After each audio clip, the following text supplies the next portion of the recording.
Assalamualaikum warahmatullahi wabarakatuh. First of all, let us thank to Allah Subhanahu wa Taala, the Almighty God, for His mercy and blessings, so we are now in health condition. Second of all, to the Honorable Mr. Mustaqim as the lecturer of cross-cultural understanding. My name is Cindy Apriliani Kartini, and in today's occasion, I would like to present my article about cross-cultural understanding. And the topics of this cross-cultural understanding article is taken from the cross-cultural understanding or CCU syllabus. Ladies and gentlemen, to begin the presentation, I would like to explain about the abstract of my article. As language learners, it is very common for us to be able to master the four language skills, namely writing skills, reading skills, listening skills, and also speaking skills. Despite of only mastering those four language skills, it is very essential for us also to master the knowledge of cultural understanding. Because realize it or not, in the process of learning a language, we will also learn the culture from the language itself. For you who might still wonder about what culture is not only about language. Culture also involves food customs, individualism, stereotype, etc. Cultural, cultural community or groups usually share their ethnic, nationality, or identity. Culture also includes how someone lives, the point of view of someone from the political point of view, religion point of view, someone's ability and disability, or someone's sexual orientation. Culture is what something as the parameter of whether something is appropriate or acceptable or not in certain community or groups. That is why mastering cultural understanding is very beneficial for language learners because without mastering this cultural understanding, I personally think that the language learner will be fail to master a certain language. So in this article, I will mention and explain about 4 points. The first one is cross-cultural understanding with English-speaking people. The second one is cross-cultural understanding conflicts and adjustment. The third one is verbal communication, and the last one is non-verbal communication. So the keywords of the abstract of my article is cross-cultural understanding, EFL learners, language learners, cross-cultural understanding with English-speaking people, cross-cultural conflicts and adjustment, verbal communication, and the last one is non-verbal communication. The next one is we have to know what culture is. As I have already mentioned before that culture also includes the point of view of someone's and culture is what makes something appropriate or acceptable or not in a certain groups or community. Culture reflects the habit or life dimension of people. Meanwhile, culture and language are two things that are inseparable. So in this article, I will explain more about cross-cultural understanding with English-speaking people, cross-cultural conflict and adjustment, verbal communication, and also non-verbal communication.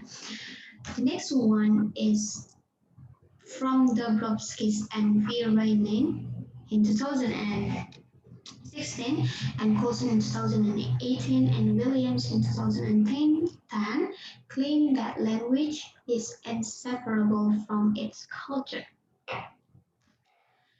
The first point or the first topic we will discuss today is about cross-cultural understanding with English-speaking people. As we all know that as language learner, it's very important for us to understand the target language culture of the language that we are learning. Instead of only mastering the four language skills, we also need to master the basic knowledge of culture because in some cases if we don't have this basic knowledge it will lead to misleading or miscommunication that will be fatal in communication process. As students who are learning English as second language, I have found so many varieties and differences between the American culture and Indonesian culture. This can be seen from many points of view, from the habit and the life or of the American and the Indonesian itself, such as its stereotypes, the individualism and privacy, the way, the syntax of American and Indonesian, and many more. And and in this occasion, I would like to present some of them that I also mentioned in my article. The first one is about the syntax between English language and Indonesian language or Bahasa Indonesia. In English, it is common for and it is unnecessary for English native speaker to construct a question using WH question and after that using the subject or using the auxiliary verb and after that using the subject if it is a yes no question. So in English we will often hear or find what are you looking at or are you leaving now. So using the WH question first and the subject and or the auxiliary verb after subject. Meanwhile, in Indonesian culture, Indonesia tends to construct question begins with the subject. For example, kamu lagi liatin apa? Or kamu mau pergi? This is the basic difference. Instead of saying apa yang sedang kamu lihat, Indonesian tends to say apa yang kamu lagi lihat apa. So Indonesian question often begins with subject, meanwhile the American culture often begins at the WH question or auxiliary verb first. The second difference is about the verb tenses. In Indonesia, we say and use the same verb for different situations. For present, past, and future, we use the same verb. For example, saya lagi menjelaskan, saya sedang menjelaskan, saya akan menjelaskan, dan saya menjelaskan tugas ini 2 bulan yang lalu. We use the same verb for different tenses. Meanwhile, in American, in English language, there are 16 tenses that will make English becomes harder to learn and the verb itself will be used differently for different occasion and different situation. The next one is about how American and Indonesian construct plural nouns. So in Indonesia, we know that we say pena-pena, banyak pena, sejumlah pena. But in English, they tend to only use suffix s or es to say plural nouns. So instead of saying many pens, only saying pens have already presented that the noun is plural without repeating the word itself. And this cross-cultural understanding with English-speaking people can also be seen from how the American and the Indonesian communicate with one another. While Indonesian is relatively known for being slower, polite, formal, and friendly in communication, American is widely well known for being fast, quick, and to the point while communicating with others. This can be seen from how Indonesian call you. You can use Anda, sekalian, saudara, beliau, kamu, dikau. There are so many words to represent you, while in American, you do not have any other option instead of only using you.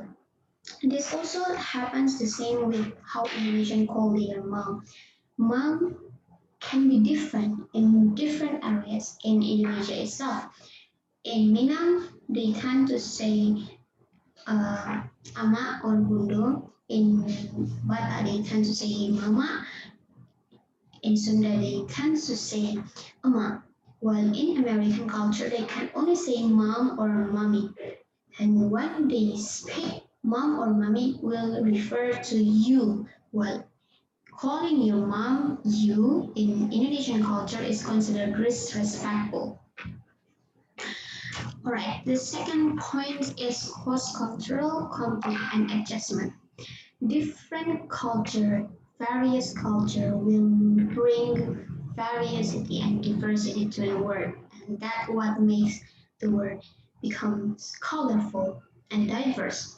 But somehow, these differences can also lead to conflict because, as I have already mentioned before, that if the speaker don't have any basic knowledge of cultural understanding in the target language, it could lead to misunderstanding or miscommunication. That is why as language learners it is also important for us to be able to adjust ourselves to cope with the cross-cultural understanding. And I mentioned on my article that there are two things that we have to remember about culture. The first one that is culture are always changing, and the second one is that culture always and will be always related to the community or the group's life. That is why to be able to adjust ourselves to the cultural, to avoid the cultural conflict, we need to really adapt and put ourselves into the community and um, feel that we are a part of the community or the group. So I think it will maximize the ability of us to adjust ourselves in coping the cross-cultural conflict. The third one is verbal communication. Verbal communication is the communication that we use words instead of only using the gesture or posture or eye contact. In the way we communicate, the sentences we structure can reflect how we feel to the speaker or to the listener. So I also mentioned some differences between American and Indonesian in this verbal communication point of view. The first one I mentioned is that Indonesian tends to be indirect communicators. So Indonesian usually use indirect communication. So being instead of being to the point, Indonesian always being indirect. So sometimes for other people from other countries, or for example, the American will need to extra effort and double check to really get the message of what Indonesian mean while in communication. The second one is that Indonesian is very hard to refuse an offer or request. So in Indonesian point of view, when we refuse something, we need to give a little bit, at least a little bit explanation to refuse it. Because if you say only a no to an offer, it will be considered disrespectful.